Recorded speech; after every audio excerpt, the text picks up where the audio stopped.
Welcome to Wrestler of the Week, Week 13. It pretty much works like this. If you are a professional wrestler and you made the most impact over the past 7 days, you will be named the Wrestler of the Week. Every week, points will be tabulated, and at the end of the calendar year, whoever has the most points will be named the male and female Wrestler of the Year. If you want to see what I use as criteria for Wrestler of the Week, be sure to check out my Week 1 episode. This was a crazy week. We had some title defenses, some new title changes, 3 or 4 pay-per-view level events, the continuation of a couple of major angles, and the conclusion of the WWE draft. So we had a lot going on. Let's just get right into it. First, the women and some honorable mentions. Taya Valkyrie was all over Ring of Honor television this week, culminating in her defeating Lenny Luck in a squash match. Thea Hale would defeat Jacy Jayne at NXT Spring Breakin' 2 before getting attacked by Fallon Henley to solidify her heel turn. I am interested in the developing relationship between Lash legend of Meta-4 and new NXT World Champ Trick Williams. What is going on here? Is Lash truly looking out for Trick's best interests, or is there something more sinister in store? We will see. Deonna Purrazzo continues to build her feud with Thunder Rosa, born out of a feud against AEW Women's Champ Toni Storm. And finally, I have to give some love to Tiffany Stratton and Naomi for holding it down in a loss in the triple threat match against Bayley for the WWE Women's Championship. Even though they both did not leave with the gold, the match showed Stratton's in-ring maturity for her age, while Naomi continues to show she is one of WWE's most underappreciated talents. And now the top 10 wrestlers of the week for the women. Kicking off the countdown is Chelsea Green, who was named #1 contender for Roxanne Perez's NXT Women's title. Green is a perfect fit as a challenger for Roxy, and seeing her arrive in NXT as a babyface honestly warms my heart, as Chelsea is one of the best characters in all of wrestling, one that makes it harder and harder to cheer against. I don't foresee Green winning her match against Perez, but I expect for it to be a fun little ride that is going to rely on Chelsea's and Roxy's in-ring character work, and I welcome it. Let's keep her and Robert Stone's interactions to a minimum, as I feel they have actually both outgrown each other. But I am here for Chelsea Green anytime she is on TV, and now she has a title shot? Let's go. Chelsea Green arrives on the list at number 10. Lola Vice from NXT makes her first appearance on Wrestler of the Week, and she placed a major notch on her belt by defeating Natalya in a very good NXT Underground match at NXT Spring Breakin' Night 2. This was a match that was designed to showcase Lola's intensity, and that spinning back fist that ended the match was nasty as fuck.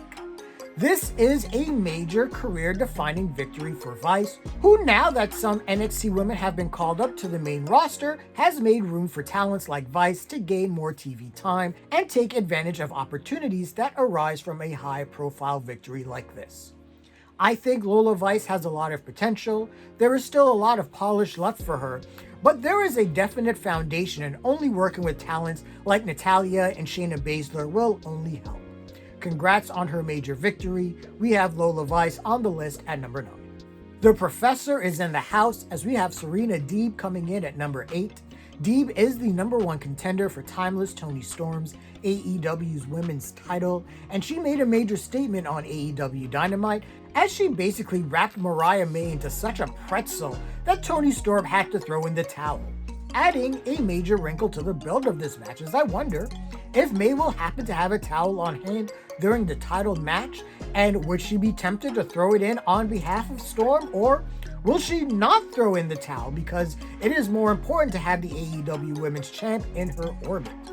Either way, I think this win by Deeb is the start of some mind games between her and Storm, and that will make for an interesting build for the title. I have been a fan of Serena Deeb since the Straight Edge Society days, and I am always stoked to see her get TV time and props as a legit dangerous threat in the ring. Because she is. The match between Serena Deeb and Timeless Toni Storm is going to slap hard. Serena Deeb, the number 1 contender to the AEW Women's title, is at number 8.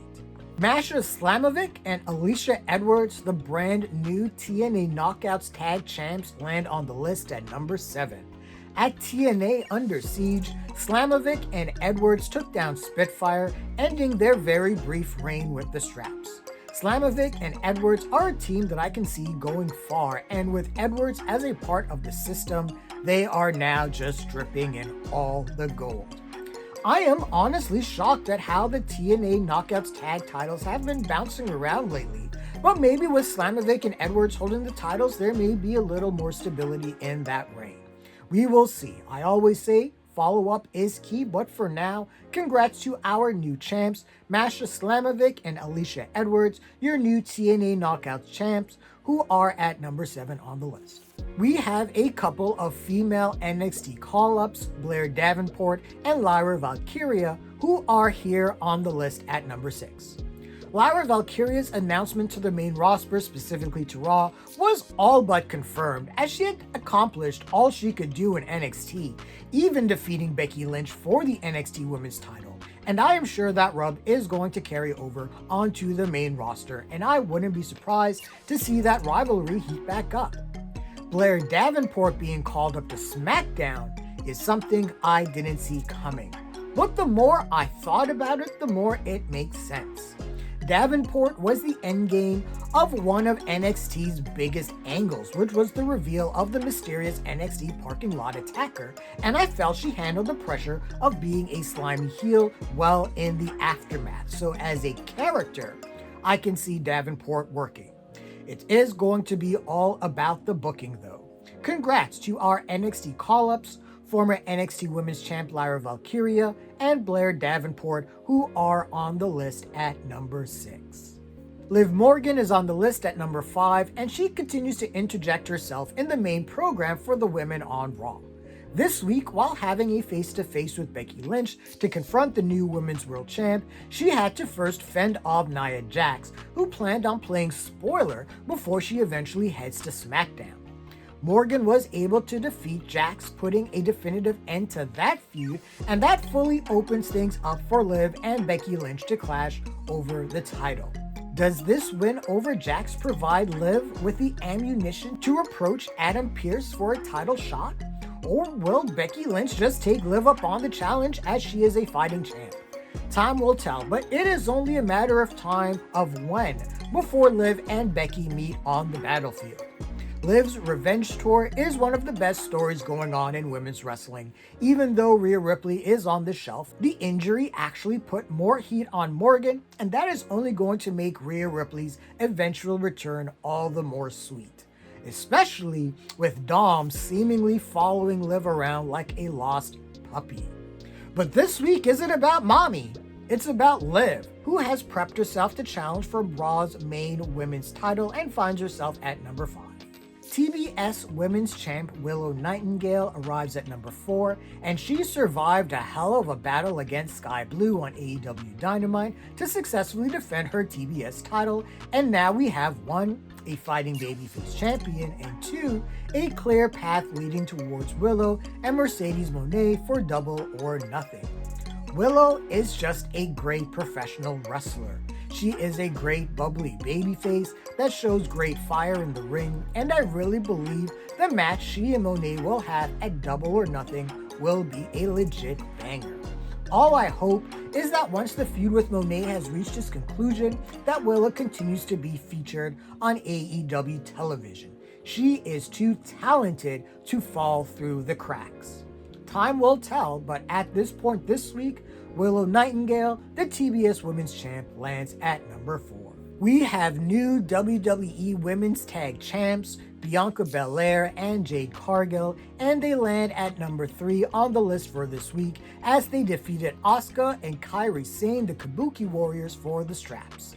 In all honesty, Belair and Cargill were heavy favorites going into this match, and them leaving France without the tag titles would have been seen as a major upset. This was a good match that had some communications, but in the end, the ladies were able to pick everything back up and get the Lyon crowd back into the match. And whatever it was Jade Cargill did on Kairi Sane leading into Jaded, that was one of the most incredible things I have seen all year. Now the hard part. Who the fuck is going to take these women down? Belair and Cargill are essentially the female version of the Mega Powers. It's going to take a lot of shenanigans to get the titles off of them. Let's hope for a truly dominant reign to build those titles up. But for now, we have our new WWE Women's Tag Champs, Bianca Belair and Jade Cargill at number 3.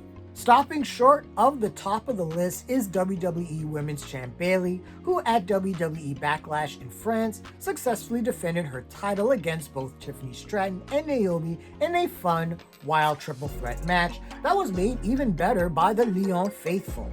All ladies brought their A game, and let me just say, 1.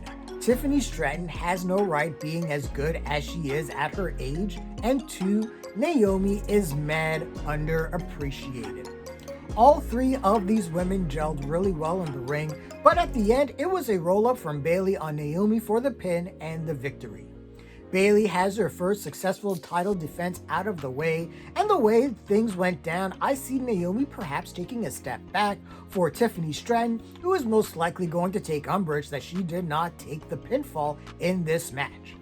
Bayley is finally getting her flowers from the majority of wrestling fans who are starting to realize Bayley has always been awesome at this wrestling thing. It's crazy. She's been around WWE for almost 10 years, but it just now feels like she is finding her final form, and I am loving it. Congrats to Bayley for defending her WWE Women's title, landing her at number 2 on the list. And the female wrestler of the week for week number 13 is TNA Knockouts champ Jordynne Grace, who had a very busy week. First on TNA Impact, Grace would successfully defend her Knockouts title against Mayu Yamashita in a very good match to continue her dominant run as champ. Then at TNA Under Siege, she and PCO would win a very fun, brutal match against Steph DeLander and Khan. This match was all about showcasing Grace's strength. That DVD Grace delivered on Khan was nice. And at the end, we got our baby faces standing tall. Once again, within the Knockouts division, it feels like there's Jordynne Grace, and then there's everyone else. Not that I mind. Grace is one of the best things going in all of wrestling today, so until TNA is able to find a true suitable challenge for Grace, I am fine with her continuing to murder men and women. I've said it before, and I'll say it again. Jordynne Grace is the truth, and it's time for us to start hearing it. Jordynne Grace, your TNA Knockouts champ, is the Week 13 Female Wrestler of the Week. And now the men and some honorable mentions. Chris Jericho, the reigning FTW champ, would retain in a decent match against Katsuyori Shibata at AEW Dynamite. Bullet Club War Dogs and Show had major weeks as they would defend their titles in New Japan. Blake Christian retained his GCW World title against Danhausen. Wes Lee made a grand return against NXT and has his sights set on the NXT North American title he never lost, and it's going to make a great David versus Goliath match between him and champ Obafemi. Finally, I want to give a shout out to both Jey Uso and AJ Styles, who gave it their all in a losing effort at Backlash to Damian Priest and Cody Rhodes respectively. And now the top 10 wrestlers of the week for the men. Kicking off the list for the men is AEW World Heavyweight Champ Swerve Strickland and the new number 1 contender for said title, Christian Cage, who had their first face-to-face this week on AEW Dynamite.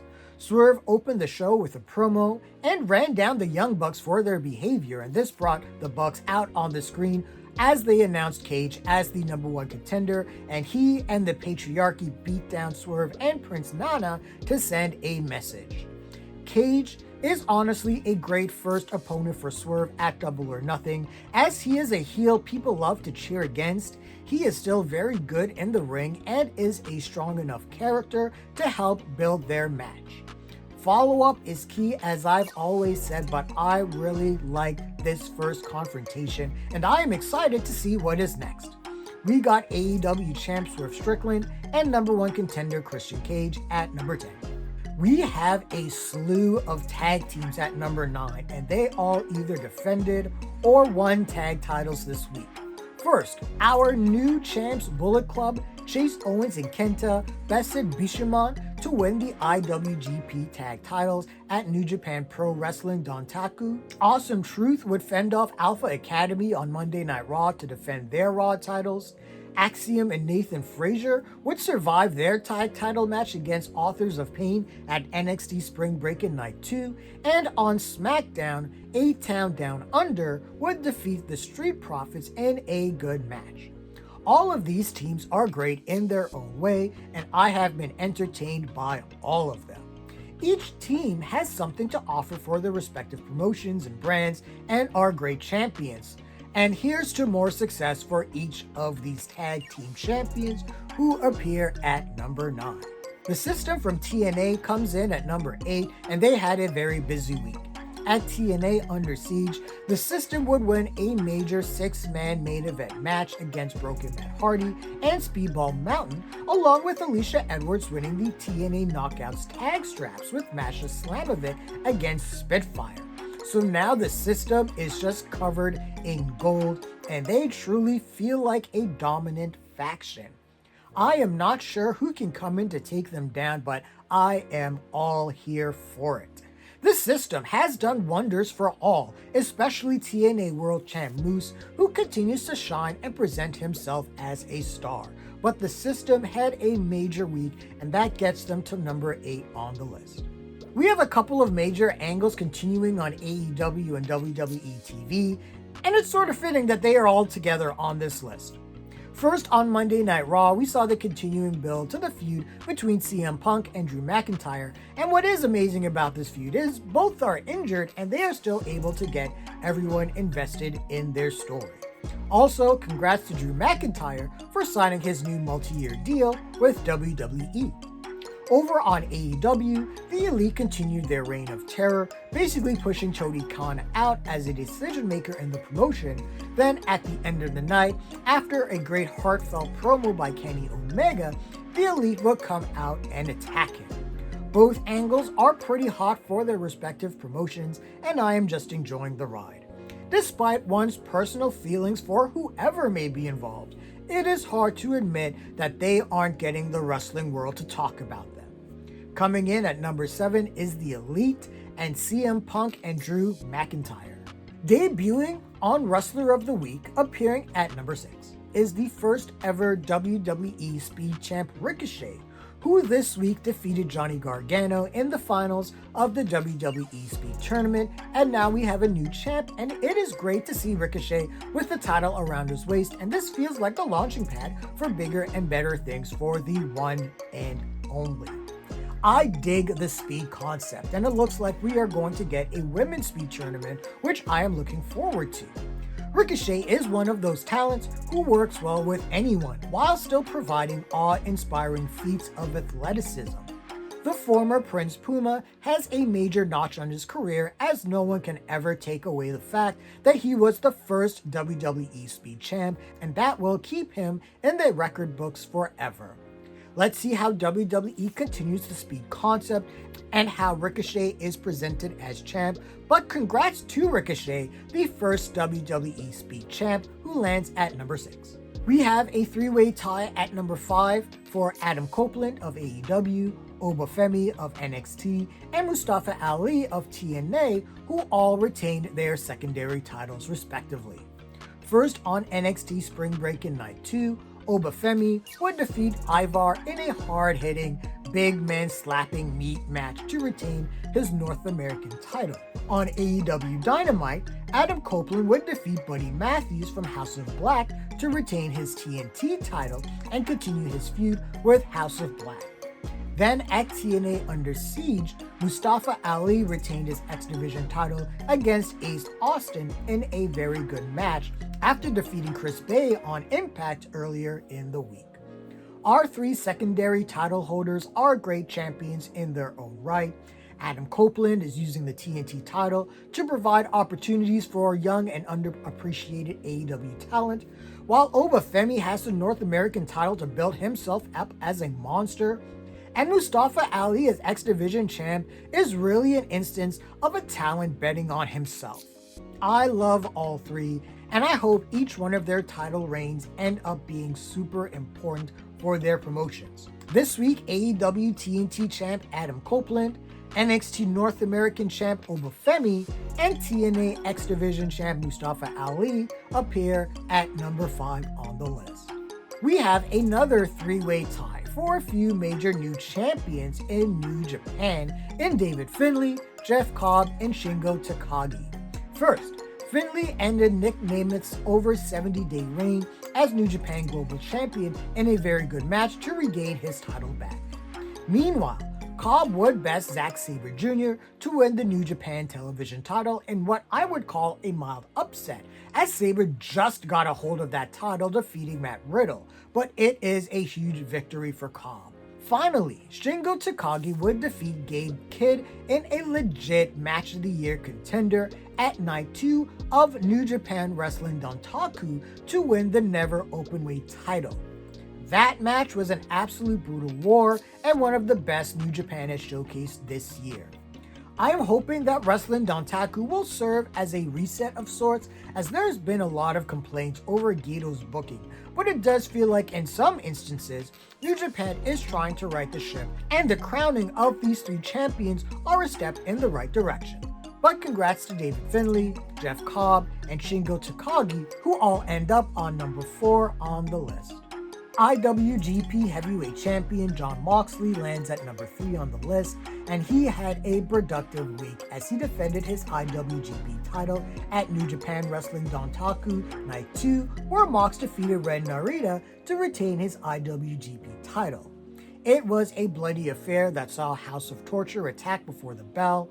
Shota Umino would come out to assist Mox, but the numbers game were too much for a while. Eventually, Mox would catch Narita with a couple of Death Riders to grab the victory, and now with Shota Umino officially challenging Mox for the title at New Japan Resurgence, we have a real student-mentor feud that should deliver a hell of a match.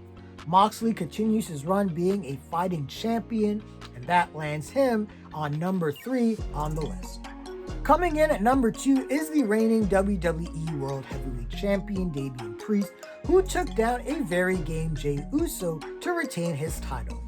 The Leon faithful was soundly behind Jey Uso. Soundly, if I mean they were making each other absolutely deaf with each yeet. But it took some interference from Judgment Day, unsuccessfully by JD McDonough, and successfully from Finn Balor to help give Priest the win. One that he seemed absolutely livid that he had any help with. It seems like the seeds are being planted for a Damian Priest face turn, and the WWE crowd in France seem to have been warming up to the idea. So where do we go from here? I think the obvious endgame is Priest and Balor locking horns for leadership of the Judgment Day, then perhaps finally facing off with Drew McIntyre at Clash of the Castle. But I am just intrigued by Priest as champ, as he isn't playing a full-on heel anymore. So as a tweener champ, he can really go face-to-face with anyone. Time will tell, but congratulations to Damian Priest for his first successful title defense that lands him as the number 2 wrestler of the week for the men. And the wrestler of the week for week 13 is the American Nightmare and undisputed WWE champ Cody Rhodes, who at Backlash defeated AJ Styles in one of the best matches of the entire weekend to retain his undisputed WWE title in his first defense. This was a great back and forth match, one that proved that at 47 years old, AJ Styles still got it, but also one that showed the fire some needed to see from Cody. And after kicking out at 1 after that burning hammer from Styles, that blew the roof off Leon. Cody Rhodes' first title defense was a huge success. He is just a babyface that works, and he is truly representative of WWE as a true world champion.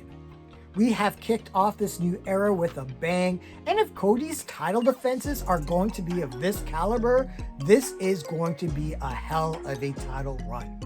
But congratulations to the American Nightmare and undisputed WWE champ Cody Rhodes, the men's Week 13 Wrestler of the Week. And here are the weekly standings for the men and the women.